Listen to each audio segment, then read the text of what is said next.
Chapter 1. The Inheritance That Shouldn't Be. Clara Mendoza's rental car crunched over the gravel driveway as she pulled up to her late grandmother's house for the first time. The GPS had given up 20 miles back, leaving her to navigate by the handwritten directions found tucked between yellowed legal documents. Directions that mentioned landmarks like the crooked mailbox with bullet holes and the oak tree split by lightning. The house materialized from the overgrown landscape like something from a half-remembered dream. It was smaller than she'd imagined, a single-story structure of weathered clapboard, siding that might have been white once, but it faded to the color of old bones. A wraparound porch sagged under the weight of decades, its posts tilting at angles that defied physics. Clara stepped out of the car, stretching muscles cramped from the 4-hour drive from Chicago. The August heat hit her like a physical blow, thick with humidity and the smell of wildflowers gone to seed. Cicadas buzzed in the tall grass, their drone creating a wall of sound that seemed to press against her eardrums. She turned toward the house, fishing the keys from her purse, when peripheral vision caught something that made her freeze mid-step. Behind the house, where aerial photos and county maps showed nothing but open farmland stretching to the horizon, stood a forest. Not a small copse of trees or a windbreak, but vast, dense woodland that rose like a green wall from the very edge of the property. Ancient oaks and maples towered above the roofline, their canopy so thick it created its own twilight beneath. The forest stretched left and right beyond her field of vision, and when she craned her neck, she couldn't see where it ended. Clara blinked hard, certain the long drive was playing tricks on her vision, but when she opened her eyes, the forest remained solid, imposing, and utterly impossible according to every map she'd consulted. She pulled out her phone, grateful for the single bar of signal, and opened the satellite view she'd bookmarked. The image showed her grandmother's property as a small square of cleared land, surrounded by cultivated fields. No forest, no trees at all beyond the few scattered around the house itself. Clara looked up from the phone screen to the reality in front of her. The forest rustled in a breeze she couldn't feel, leaves whispering secrets in a language older than words. "Must be outdated imagery," she muttered, but even as she said it, she knew it wasn't true. The satellite photo was dated just 2 months ago. She raised her phone to take a picture, finger hovering over the camera button. Through the viewfinder, the forest appeared in perfect detail, every leaf, every shadow between the massive trunks, every branch swaying in the phantom wind. She snapped a photo and immediately checked it. The image was crisp and clear, showing exactly what her eyes saw. A chill ran down Clara's spine despite the oppressive heat. The front door key turned easily in the lock, as if it had been waiting for her. The house exhaled the scent of decades as she stepped inside, lavender sachets fighting a losing battle against mustiness, old wood, and something else she couldn't identify. Something earthy and wild, like soil after rain. The interior was a museum of rural solitude. Crocheted doilies protected every surface. Religious iconography crowded the walls, crosses, saints, and angels watching from faded frames. A grandfather clock in the corner had stopped at 3:17, though whether AM or PM was anyone's guess. Clara moved through the rooms with the reverence of an archaeologist, touching nothing but observing everything. Her grandmother Esperanza had lived here alone for 37 years after Clara's grandfather died. The house bore testimony to that isolation and its careful organization, its hoarded newspapers stacked by date, its single table sitting permanently arranged in the kitchen. It was in the kitchen that Clara encountered the first real mystery. Every window facing the backyard had been covered with heavy curtains, not just drawn but secured with straight pins pushed through the fabric into the wooden frames. Even the small window over the sink was blocked by a dish towel tacked in place with finishing nails. Clara approached the largest window, her hand reaching for the curtain's edge before she noticed the note. It was written in her grandmother's spidery handwriting on a piece of masking tape stuck directly to the glass. "Do not open. Do not look too long. Do not go out after dark." The words were underlined 3 times, the pen strokes so heavy they'd nearly torn through the tape. Clara's hand froze inches from the curtain, Through the gaps where the pins didn't quite meet the frame, she could see slivers of green. The forest, impossibly close now, as if it had crept up to the house while she wasn't looking. She pulled out her phone again and called the estate lawyer who'd handled the inheritance. "Mr. Peterson, this is Clara Mendoza. I'm at my grandmother's property now, and I have a question about the land survey." "Of course, dear. Is there a problem with the boundaries?" "The aerial photos you showed me, they don't show any forest on the property, but there's a massive wooded area behind the house. I mean massive. It looks like it goes on for miles." A pause. "I'm sorry, I'm not following. Your grandmother's property is 47 acres of cleared farmland. There's no forest within 20 miles of that location." Clara walked to the front door and looked out at her car, then back toward where she knew the forest stood. "Mr. Peterson, I'm looking at trees right now. Huge trees, hundreds of them. How is that possible?" Another pause, longer this time. "Ms. Mendoza, you said you drove out from Chicago today, correct? Long drives can be tiring. Heat mirages are common this time of year. Perhaps you should rest and take another look in the morning." But Clara wasn't listening anymore. Through the phone, she could hear the faint sound of papers rustling, as if Mr. Peterson was checking something. When he spoke again, his voice had changed, still professional, but with an edge of something she couldn't identify. "Ms. Mendoza, I should mention that your grandmother, in her final years, she made some claims about the property that weren't, well, they didn't align with reality. The isolation, her age. It's not uncommon for elderly people to experience certain perceptual issues." "What kind of claims?" "Nothing you need to concern yourself with. The property is exactly as described in the legal documents. 47 acres of prime farmland. Very valuable, actually. I have several interested buyers if you decide not to keep it." Clara ended the call and stared at the phone in her hand. Mr. Peterson's sudden eagerness to buy the property felt wrong as a forest that existed only in photographs and peripheral vision. As the sun began to set, painting the sky in shades of amber and rose, Clara made a decision. She would stay the night. Whatever was happening here, whatever her grandmother had experienced, she needed to understand it. But first, she would respect the old woman's warnings. Clara checked every curtain, making sure they were secure. She turned on every light in the house, flooding the rooms with harsh fluorescent brightness. And as darkness fell outside, she settled into her grandmother's rocking chair with a cup of tea and waited to see what the night would bring. The grandfather clock's silence seemed to grow louder with each passing hour. Chapter 2. The Watcher's Journal. Clara had never been comfortable with other people's belongings, but desperation drove her to search through her grandmother's possessions as dawn broke gray and misty outside. The night had passed without incident, though she dozed fitfully in the rocking chair, startling awake at every creak and groan of the old house settling. Now, with pale morning light filtering through the uncovered front windows, she needed answers. She found them in the master bedroom, tucked away in the bottom drawer of an antique dresser. 3 leather-bound journals lay beneath a stack of photo albums, their covers worn smooth by decades of handling. Clara lifted them carefully, noting how the leather had been darkened by oils from human hands, how the pages fell open naturally to frequently consulted passages. March 15th, 1987 closed on a house today. Strange thing happened during the final walkthrough. I could have sworn I saw a forest behind the property, but the realtor insisted there was nothing but pasture. When I pressed him, he looked at me as if I'd lost my mind. "What forest, Mrs. Esperanza? There's nothing but farmland for miles." But I know what I saw. March 20th, 1987 settled in now. The forest is definitely there. I can see it from the kitchen window. Massive trees, older than anything I've seen in Illinois. Called the county assessor's office to ask about it. March 25th, 1987, Mr. Henley from the neighboring farm stopped by to introduce himself. Nice man, been farming here for 40 years. I asked him about the forest.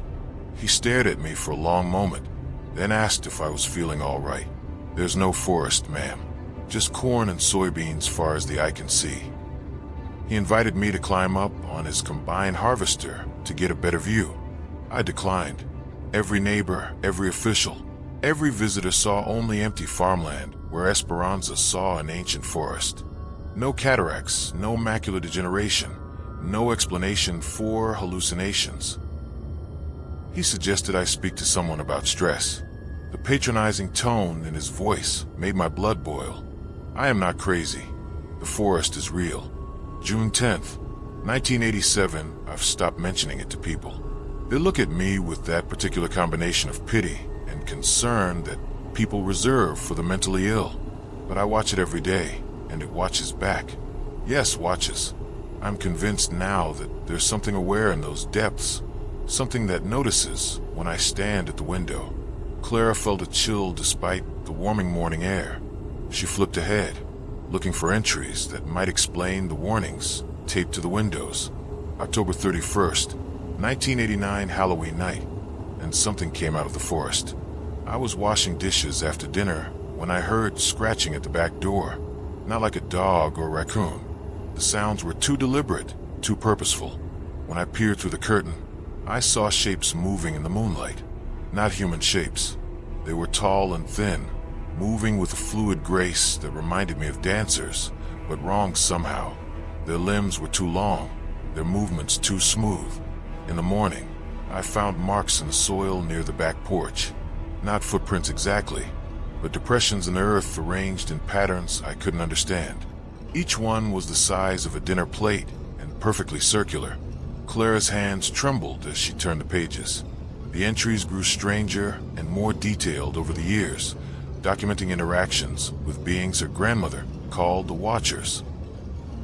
December 15th, 1993, they come more frequently now, especially during the dark moon. I've learned to recognize the signs. The way the air grows heavy just before sunset, how the usual night sounds of insects and small animals go silent, leaving only the whisper of wind through leaves that shouldn't exist. I've been leaving offerings at the forest's edge. Nothing elaborate, fruit from my garden, fresh bread, sometimes flowers. They seem to appreciate the gesture.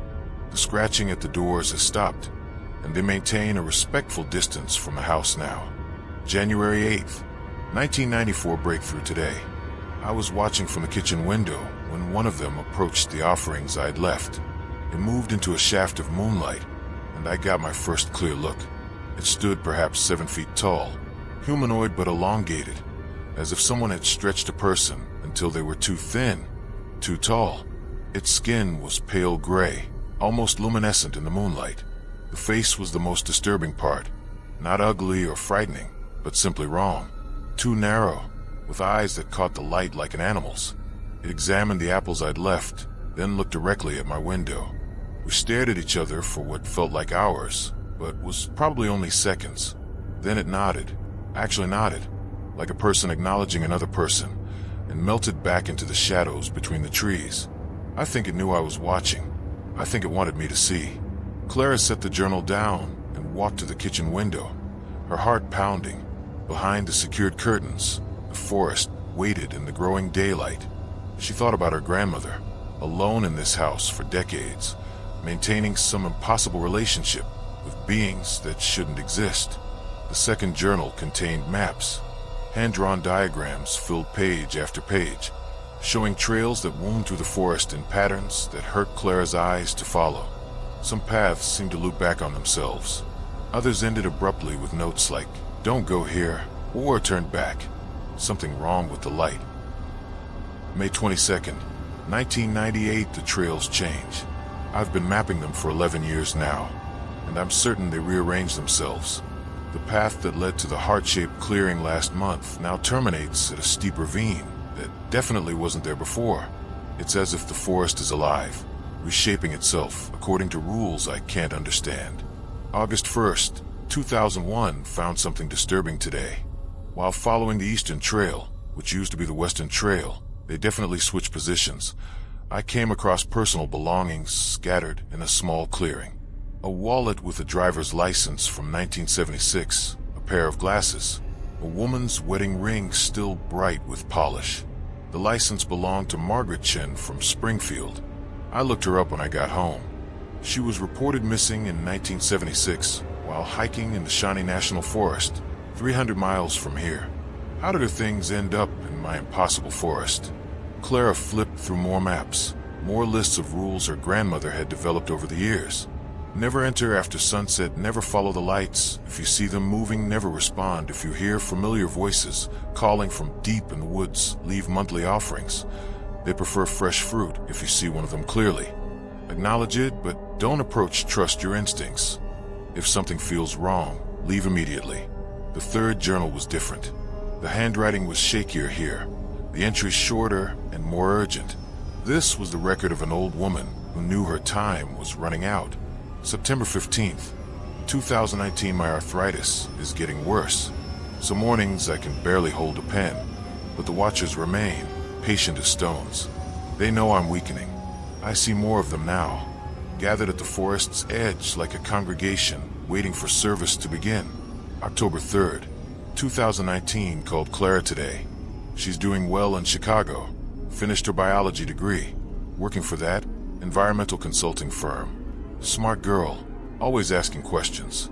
I wanted to tell her about this place, but how can I? She'd think her old grandmother has lost her mind. November 18th, 2019. The cancer is spreading.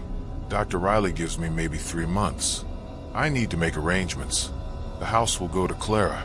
She's my only living relative. But what about the forest? What about the watchers?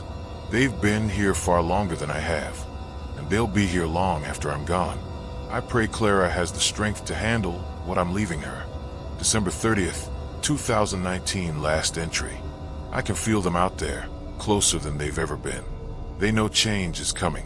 Clara will inherit this place soon, and with it, the responsibility I've carried for 32 years. To whoever reads this, you are not insane. The forest exists. The watchers are real.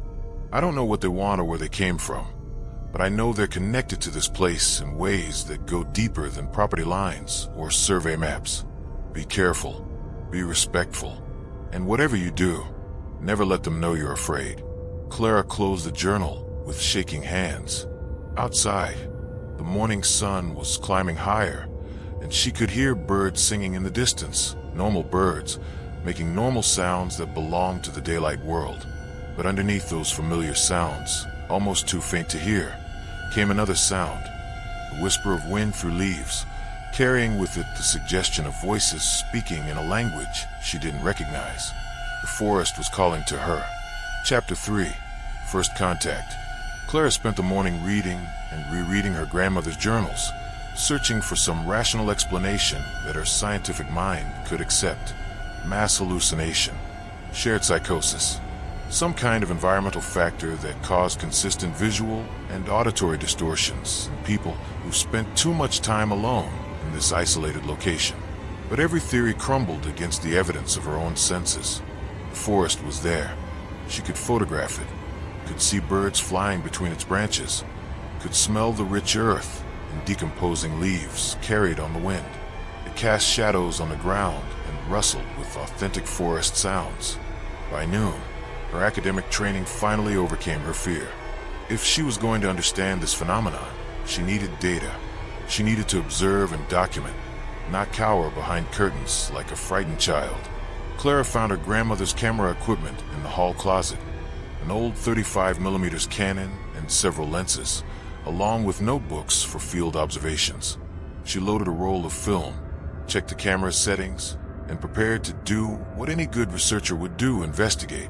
But first, she would respect her grandmother's warnings. No entering after dark. No going alone without preparation. No ignoring gut instincts about danger. She packed a small backpack with water, snacks, a first aid kit, and her grandmother's hand-drawn maps. The afternoon sun was bright and warm, as safe as conditions were likely to get.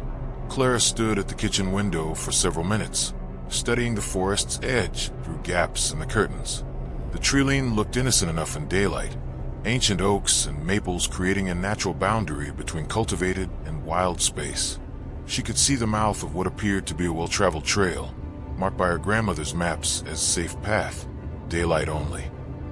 Taking a deep breath, Clara unlocked the back door and stepped outside. The change in atmosphere was immediate and disorienting.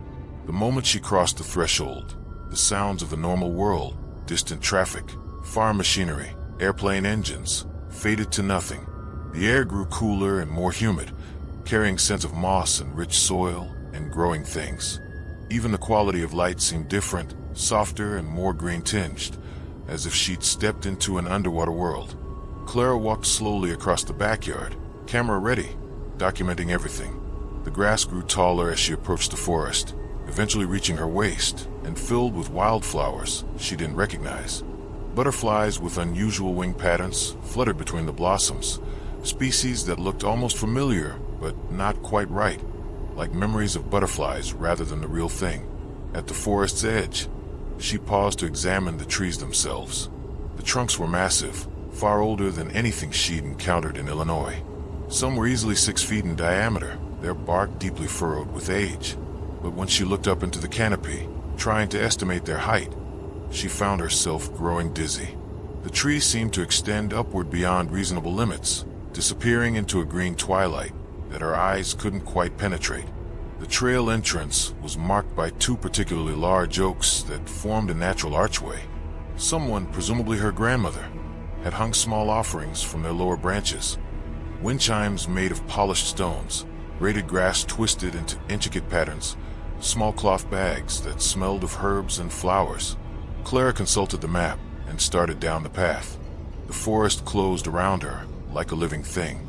Within 50 yards, she could no longer see the house or the normal world behind her. The trail was well defined, worn smooth by decades of use, but it seemed to follow no logical pattern. It curved and switchbacked in ways that made no sense given the apparently level terrain. More disturbing were her compass readings. The needle spun wildly whenever she tried to get a bearing, never settling on any consistent direction. Her GPS watch had lost signal the moment she entered the trees, displaying only error messages when she tried to determine her location. But the strangest thing was the silence, not the complete absence of sound.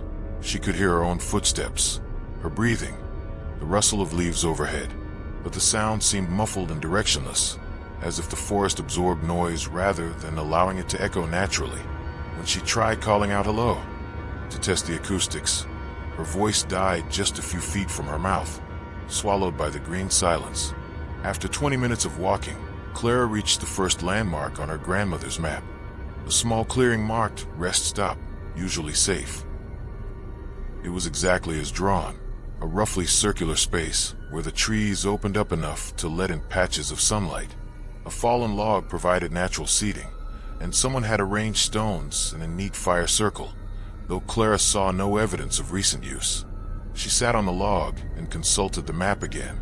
According to her grandmother's notations, this clearing was about a quarter-mile from the house, which should have been a 5-minute walk at most.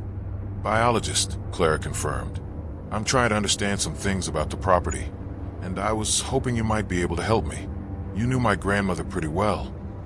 Henley glanced around as if checking to make sure they weren't overheard, then gestured toward his house. Come on inside. We shouldn't talk about this out in the open. The interior of the farmhouse was exactly what Clara expected. Functional furniture, family photographs covering every available surface, the lingering smell of coffee and bacon. Henley's wife appeared from the kitchen, a small woman with silver hair and kind eyes. This is Clara, Martha, Henley said, Esperanza's granddaughter. Martha's face went through the same transformation Clara had witnessed outside. Initial friendliness replaced by concern and something that looked almost like fear. Oh, honey, Martha said, reaching out to touch Clara's arm. I'm so sorry for your loss. Your grandmother she was a good woman. A troubled woman, but good. Troubled how? Clara asked. The Henleys exchanged a look loaded with the kind of communication that comes from 50 years of marriage. Maybe you should sit down, Henley said. Clara settled into a worn armchair while Martha busied herself making coffee that none of them seemed to want. Your grandmother, Henley began carefully. She had some ideas about her property that weren't exactly conventional. You mean the forest, Clara said. Another exchange of looks, this one longer and more worried. You see it too, Martha whispered. Clara felt her heart rate accelerate. You can see it? The forest behind the house. Henley nodded slowly. Of course we can see it. Been there long as I can remember. Probably longer than that. The question is, why are you asking? Most folks can't see it at all. But that's impossible, Clara said. If there's really a forest there, why don't the maps show it? Why do satellite photos show empty farmland? Because it ain't exactly a normal forest, Henley said. Look, I don't pretend to understand it. My grandfather told me stories about that land when I was a boy. Said it was old when the first settlers came through. Said the Potawatomi tribes used to leave offerings there. Called it a thin place where the world got soft around the edges. Martha returned with coffee none of them touched. Most people can't see it. She continued her husband's explanation. Government surveyors, real estate agents, tax assessors, they all look right through it like it's not there. But some folks can. Usually people with a particular kind of sensitivity, I guess you'd call it. What kind of sensitivity? People who've had experiences with things that don't fit into normal categories, Henley said. People who see things others don't. Hear things that aren't supposed to be there. Your grandmother was like that, and apparently so are you. Clara thought about her childhood experiences with what her parents had dismissively called imaginary friends. Entities she conversed with that seemed far too complex and consistent to be products of a child's imagination. She'd learned to stop talking about them when she started school and other children made fun of her. But she'd never entirely stopped seeing things that others couldn't. There's something living in that forest, Martha said quietly. Something that's been there for a very long time. Your grandmother figured out how to coexist with it, but it wasn't easy for her. What do you mean, coexist? She kept them happy, Henley said. Left offerings, respected their boundaries, never went poking around where she wasn't wanted. In return, they mostly left her alone. Mostly. There were incidents over the years, Martha said. Times when the boundary between their world and ours got thin. Strange weather patterns, electronics failing, people reporting missing time when they drove past the property. But Esperanza managed it. She understood them better than anyone. Clara leaned forward in her chair. What exactly are they? These things in the forest? We don't know, Henley admitted. They're not animals, not in any sense we understand. They're not human either, though they sometimes take forms that look human from a distance. Your grandmother called them the Watchers, said they were guardians of something important.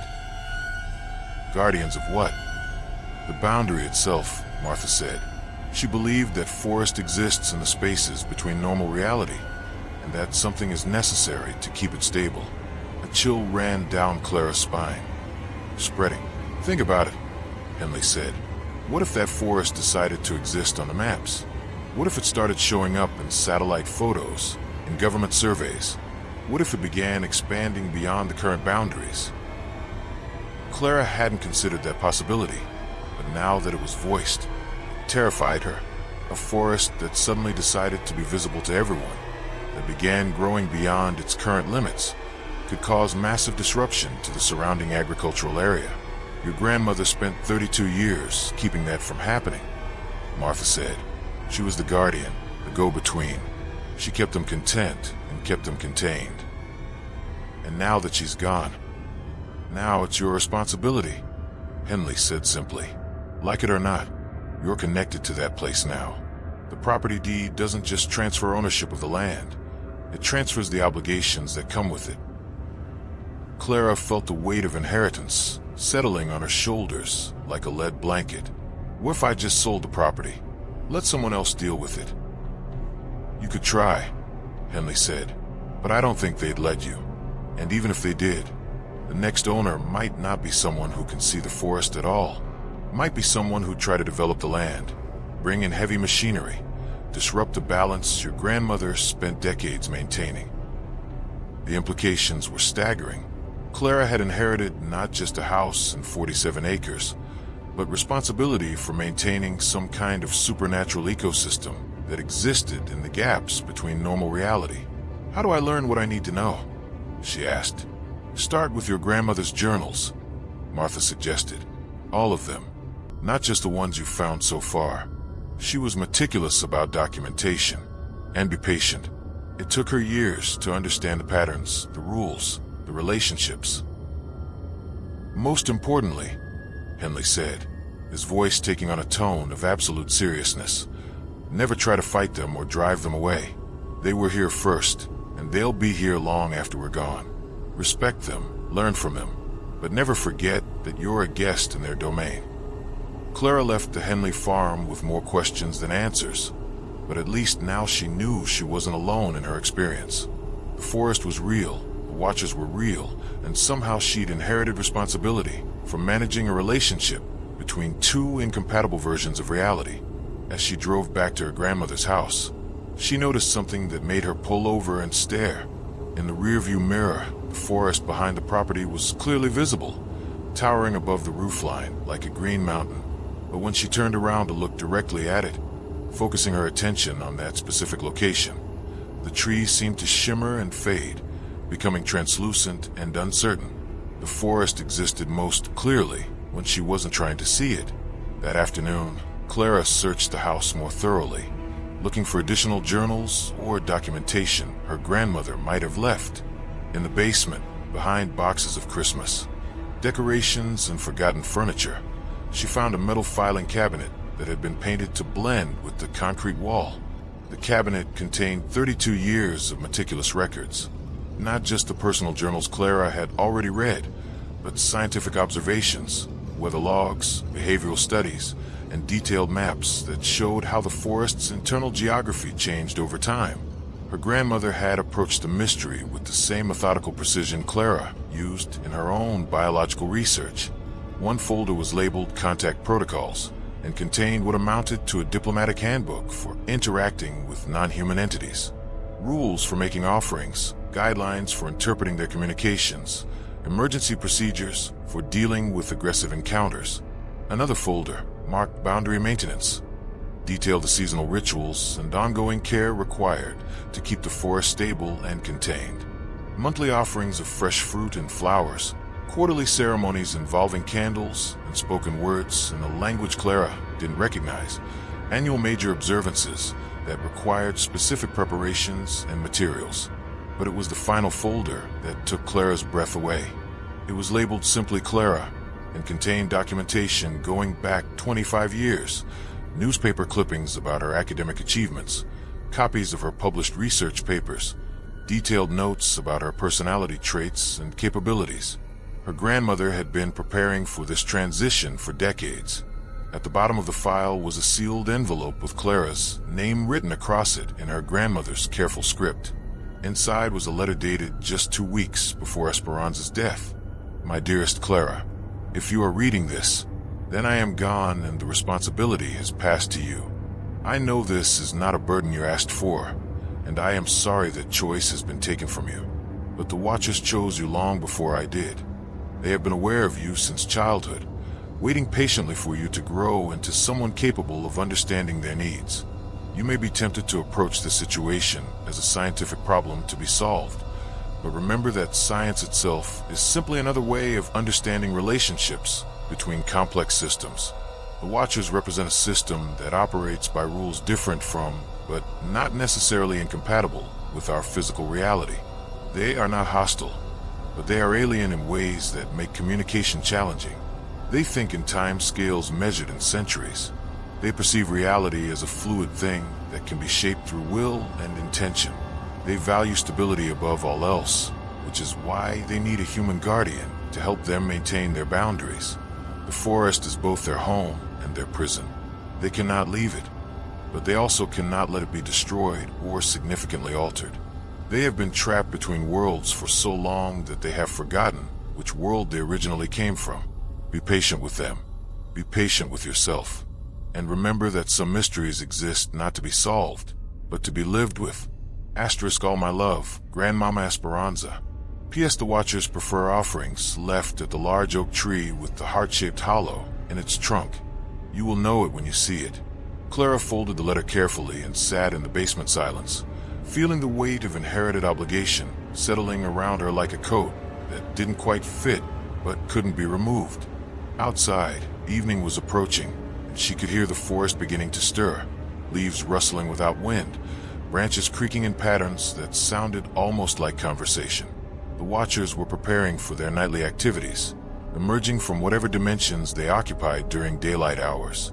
Clara climbed the stairs to the main floor and began the routine her grandmother had followed for 32 years, checking window coverings, turning on perimeter lights, preparing offerings for the next morning's ritual. She was no longer just the inheritor of a strange property.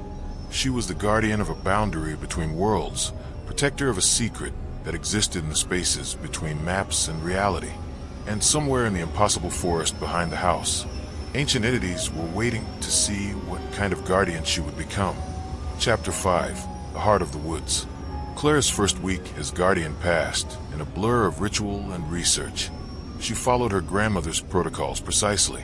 Morning offerings of fresh fruit and flowers left at the forest's edge. Evening checks of the boundary markers her grandmother had placed around the property's perimeter. Careful documentation of any unusual phenomena. The watchers seemed to be observing her as carefully as she was trying to understand them. She caught glimpses of them during daylight hours now. Tall, pale figures standing motionless between distant trees, always at the very edge of visibility. They never approached the house, but their presence was constant and increasingly familiar. On the 8th day, Clara decided it was time to venture deeper into the forest. She prepared meticulously, following her grandmother's safety protocols to the letter.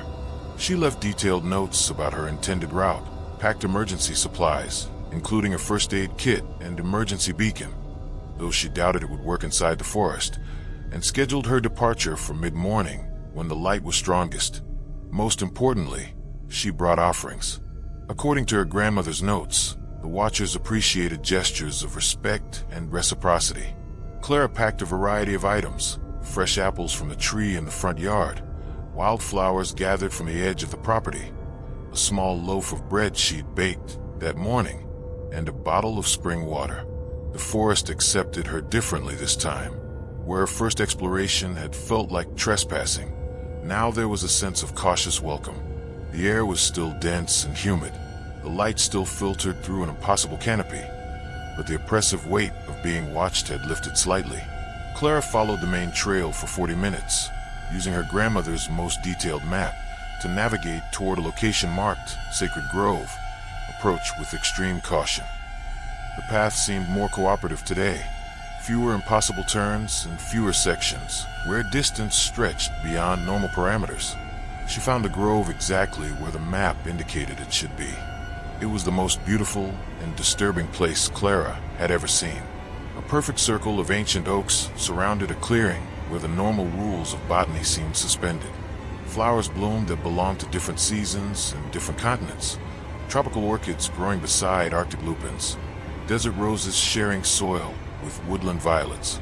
The grass was impossibly green and uniform, like carpet rather than natural growth. At the center of the clearing stood the tree her grandmother had mentioned in her final letter, a massive oak with a hollow in its trunk shaped exactly like a human heart. The hollow was lined with soft moss and filled with offerings left by previous visitors: crystals, carved wooden figures, small cloth bundles tied with colorful ribbons. Clara approached the tree slowly, aware that she was crossing into truly sacred space. The air around the heart-shaped hollow shimmered slightly, as if heat waves were rising from the moss, and she could hear something that might have been very distant music, or might have been the sound of wind through leaves that didn't exist. Chapter 6. Lessons in Impossibility. Clara's second foray into the sacred grove came with better preparation. She'd spent the previous evening reading every scrap of her grandmother's documentation about deep forest contact, taking careful notes about safety procedures and communication protocols. She'd also set up a digital recording system in the house, programmed to activate if she didn't return by sunset. The watchers were expecting her. This time, the presence in the grove was immediately apparent. Not the gradual building of attention she'd experienced before, but a focused awareness that had been waiting for her arrival.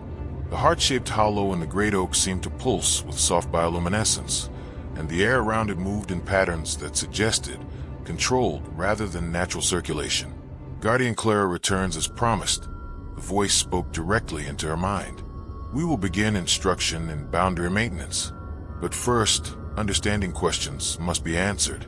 Clara felt her consciousness being examined again, more thoroughly this time. The entity was reading not just her surface thoughts, but her deeper motivations, her fears, her capacity for handling knowledge that might prove dangerous or destabilizing. You approach our teachings as a scientist would approach any natural phenomena, the voice observed. This is both useful and limiting. Reality is more flexible than your training suggests. I'm trying to be open-minded, Clara said aloud, but I need frameworks I can understand, ways to organize and retain information. Understanding flows from experience, not classification, but we will attempt to provide context frameworks compatible with your thinking patterns. The world around Clara began to shift. Not drastically, the trees remained trees, the grass remained grass, but the light took on qualities that made her eyes water when she tried to focus on it directly. The air grew thick enough to feel substantial, almost liquid, and the sounds of the forest became layered in ways that suggested multiple acoustic dimensions operating simultaneously. This is boundary space, the voice explained. Neither fully your reality nor fully ours. A place where the rules of both worlds blend and overlap. Here, intention shapes outcome more directly than in your rigid physical realm. Clara found herself understanding through sensation rather than explanation. The space around her was responsive to her thoughts and emotions in ways that felt both natural and terrifying. When she focused on a desire to understand, pathways of light appeared in the air, showing connections between seemingly unrelated phenomena. When anxiety crept into her thoughts, the shadows between the trees grew darker and more substantial. Guardian work requires learning to maintain stability and tension in boundary space, the voice continued. Your grandmother mastered this skill through decades of practice. We will attempt to teach you more quickly, but the learning cannot be rushed without risk. What kind of risk? Boundary space responds to mental-emotional state. Clara felt a chill that had nothing to do with temperature. The stakes of this apprenticeship were higher than she'd realized. We will begin with simple exercises, the voice said, apparently sensing her apprehension. Observe the light patterns around you. Do not analyze or categorize, simply perceive and accept. Clara tried to follow the instruction, though every instinct of her scientific training rebelled against passive observation without data collection. The light around her was definitely behaving in ways that violated basic principles of physics, bending without refractive surfaces, maintaining consistent intensity despite no visible source, occasionally moving in directions that her spatial orientation couldn't accommodate. Now, the voice continued, extend your intention into the light flow, not forcing or controlling, but participating. Allow your awareness to blend with the patterns you observe. This was far more difficult. Clara found herself reaching for the light, as if it were a physical substance, trying to grasp it with mental effort rather than allowing the more subtle interaction the entity was describing. Softer, the voice coached. Guardian work requires gentleness. Force creates disruption. Invitation creates harmony. Gradually, Clara began to understand. Instead of trying to manipulate the light, she imagined herself becoming transparent to it, allowing it to flow through her consciousness rather than around it. The effect was immediate and startling. She could suddenly sense the underlying structures that supported the light patterns, could feel the vast network of energy flows that connected every element of the sacred grove. Better, the voice approved. Now observe how the light flows connect to the boundary maintenance system. Clara's awareness expanded beyond the grove itself. She could perceive the forest as a vast organism, with the sacred grove as its heart and neural center. Energy flowed along the pathways she'd thought were simple walking trails, carrying information and maintaining stability across the entire impossible ecosystem. But some of the flows were weak, flickering uncertainly as if the system was operating with insufficient power. Guardian Esperanza's passing created instability, the voice explained. The boundary maintenance system requires constant human presence to remain stable. Without regular reinforcement from a capable guardian, the forest begins to drift, to lose coherence, to bleed into your physical reality in uncontrolled ways. Clara could see it now, the way the energy flows were gradually degrading, the way reality was becoming thin and uncertain at the forest's edges. If the system failed completely, the impossible woodland would begin expanding beyond its current boundaries, appearing on maps and satellite photos, disrupting the carefully maintained balance between hidden and ordinary worlds. Your task is to strengthen these flows through conscious participation, the voice said. But first, you must learn to navigate the deep places safely. The strongest anchor points are located in areas where reality becomes extremely fluid. Images flashed through Clara's consciousness, glimpses of the forest's deeper mysteries that her grandmother's maps had only hinted at. Groves where gravity operated in multiple directions simultaneously, clearings that existed in several time periods at once, pools that connected to water sources in entirely different dimensions. These places are necessary for boundary maintenance, but dangerous for unprotected human consciousness. Guardian Esperanza learned to protect herself through ritual preparation and alliance with protective entities. Protective entities? Not all inhabitants of boundary space are like us. Some are helpful to human guardians, others are less so. Your grandmother cultivated relationships with beneficial presence beings who assisted her during deep place work. Clara was beginning to understand the full complexity of what she'd inherited. This wasn't just a matter of making offerings and following protocols. It was a complete system of interdimensional diplomacy and reality maintenance that her grandmother had spent decades mastering. Do not be overwhelmed, the voice said gently, apparently reading her emotional state. Learning proceeds in stages. Today, simple boundary perception. Tomorrow, deeper navigation skills. Eventually, full anchor ritual capability. The strange light around Clara began to fade, returning the grove to something resembling normal appearance, though she could still sense the underlying energy structures flowing beneath the surface of visible reality. Return in 3 days, the voice instructed. Use the interval to practice stability meditation. Your consciousness must become more flexible before we can proceed to advanced instruction. Clara found herself back in ordinary reality, standing in a clearing that looked like nothing more than a beautiful natural space. But she could still feel the connection she'd perceived, still sense the vast network of energy flows that kept the impossible forest stable and contained. She walked back to the house in a state of exhilaration and terror, fully aware that she was being trained to perform tasks that existed at the very edge of human comprehension. That evening, she began writing detailed accounts of everything she'd experienced, knowing that documentation would be crucial for any future guardian who might inherit the responsibility. Science, she was learning, had applications far beyond the boundaries of conventional reality. Chapter 7. The Deep Places.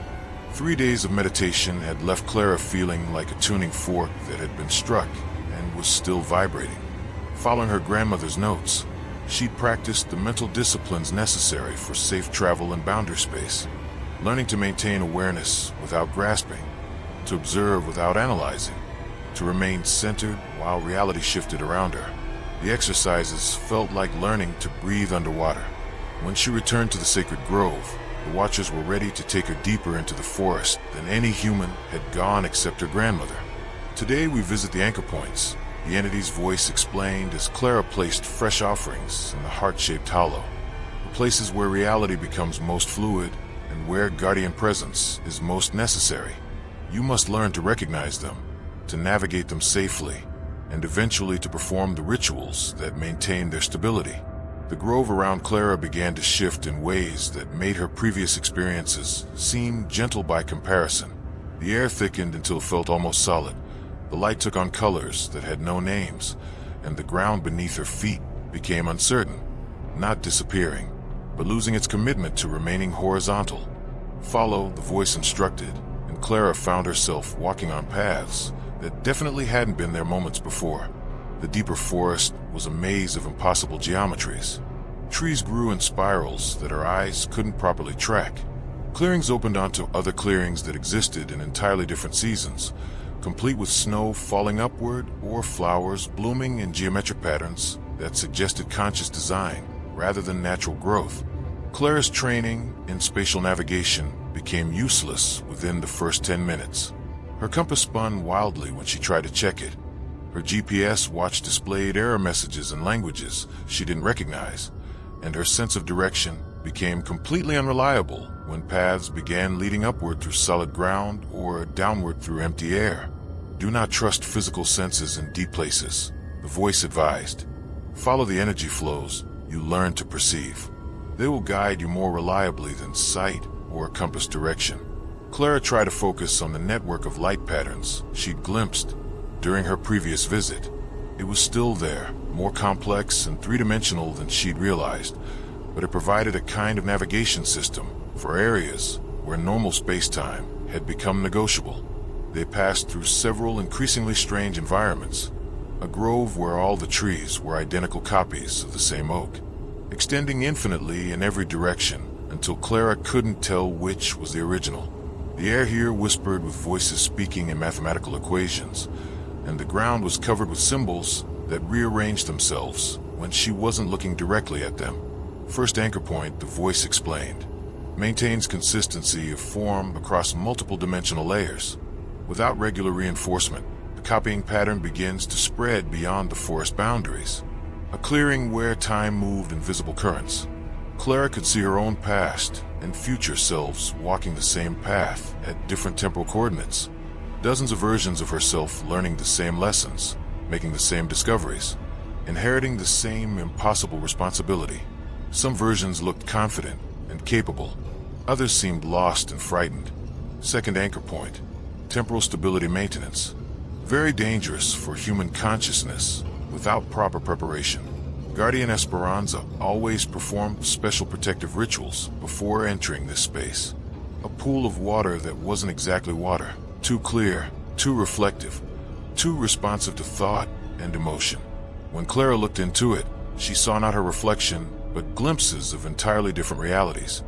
Versions of Earth where the forest had never been contained, where impossible woodlands covered entire continents, and beings like the Watchers walked openly among confused and frightened humans.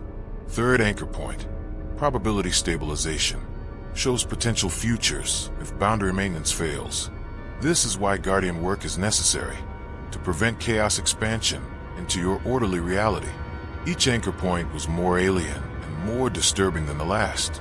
Clara began to understand why her grandmother had spent decades learning to navigate these spaces safely. Every step required conscious intention to maintain stability. Every breath was an act of will to remain coherent in areas where the normal rules of existence had been suspended. Now, the voice said as they reached what appeared to be the most dangerous location yet, you will observe full anchor ritual performance. Do not participate. Do not attempt to assist. Simply witness and learn. Clara found herself in a place that wasn't quite a place. A space where geometry had given up trying to make sense, and where the normal relationship between cause and effect had become purely optional. Reality here existed in layers, and she could see through multiple dimensional levels simultaneously. At the center of the non-space stood something that might have been an altar, or might have been a machine, or might have been a living entity in its own right. It was constructed from materials that had no equivalent in normal reality. Substances that were simultaneously crystalline and organic, solid and gaseous, present and absent. The core anchor point, the voice explained, where all the energy flows converge, and where the strongest maintenance work must be performed. Guardian Esperanza came here monthly to renew the stability bonds that keep our forest from expanding beyond its designated boundaries. Clara watched in fascination and growing dread as the entity began to demonstrate the ritual.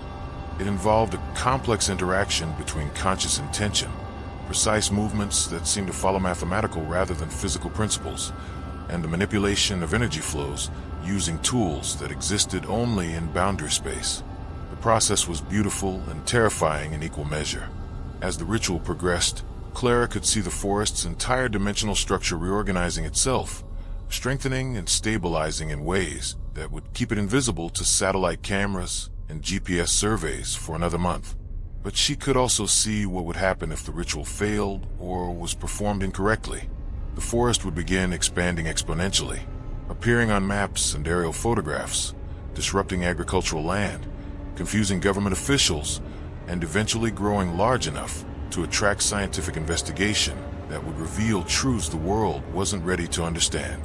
This is the Guardian's ultimate responsibility. the voice said as the ritual concluded, maintaining the boundary between possible and actual, between hidden and revealed. Your grandmother performed this work faithfully for 32 years. Now the duty passes to you. Clara felt the weight of inherited obligation settling on her shoulders like a mountain. This wasn't just about maintaining relationships with alien entities. It was about protecting both human society and the Watchers themselves from the catastrophic consequences of uncontrolled dimensional bleeding. You are not ready to perform the full ritual yet, the voice continued, apparently reading her thoughts. That level of skill requires years of preparation. But you must begin learning the preliminary techniques immediately. The stability bonds weaken with each passing day, and we cannot maintain them indefinitely without proper human guardian assistance. The journey back to normal reality felt like surfacing from very deep water. With each step away from the core anchor point, the world became more familiar, more predictable, more bound by the physical laws Clara understood.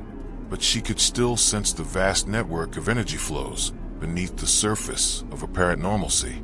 She could feel the forest's alien consciousness monitoring the boundaries, working constantly to maintain the delicate balance that kept two incompatible realities from destroying each other through contact. That evening, Clara began writing the most detailed account of her experiences that she could manage, knowing that someday another guardian might need to understand these mysteries. She also began practicing the preliminary stability meditation techniques the entity had shown her, knowing that the survival of both worlds might eventually depend on her ability to master skills that existed at the very limits of human consciousness. The impossible forest was her responsibility now, and she was beginning to understand just how enormous that responsibility truly was. Epilogue: Guardian's Choice. 6 months later, Clara stood in the sacred grove at dawn, preparing for her first solo performance of the full anchor ritual. The Watchers had been patient teachers, but the time for apprenticeship was ending. The forest stability bonds were weakening faster than expected, and she was the only human on Earth capable of renewing them.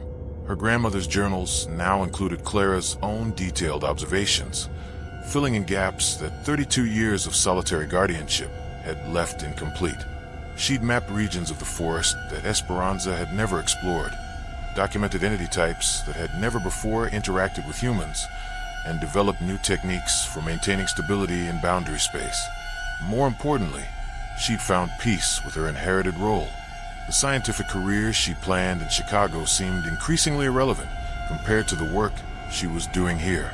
This was research at the absolute cutting edge of human understanding, the study of reality itself, the investigation of consciousness and dimension, and the malleable nature of what most people considered fixed physical law.